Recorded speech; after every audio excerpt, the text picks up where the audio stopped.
Hi friends, ఈరోజు ఈ వీడియోలో పెసరట్లు ఎలా వేసుకోవాలో చూపించబోతున్నాను. దీనికోసం ఒక బౌల్లోకి 1 కప్పు పెసర్లు వేసుకోవాలి. పావు కప్పు బియ్యం వేసుకొని ఇందులో వాటర్ వేసి ఒక 8 గంటలు నానబెట్టుకోవాలి. ఇవి బాగా నానిన తర్వాత శుభ్రంగా వాష్ చేసుకొని మిక్సీ జార్లోకి వేసుకోవాలి. ఇప్పుడు ఇందులో 3 పచ్చిమిరపకాయలు, 1 ఇంచు అల్లం సన్నగా తరిగి వేసుకోవాలి. 1 టీ స్పూన్ జీలకర్ర, కొద్దిగా వాటర్ వేసి మెత్తగా గ్రైండ్ చేసుకొని ఒక బౌల్లోకి వేసుకోవాలి.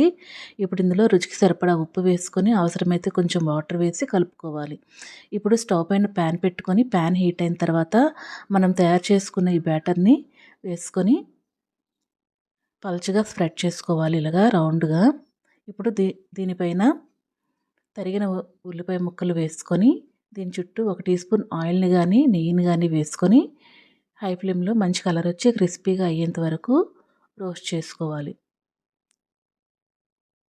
ఇది బాగా క్రిస్పీగా అయిన తర్వాత దీనిని సర్వింగ్ ప్లేట్లోకి తీసుకొని కొబ్బరి చట్నీతో కానీ అల్లం చట్నీతో కానీ సర్వ్ చేసుకుంటే చాలా చాలా బాగుంటుంది.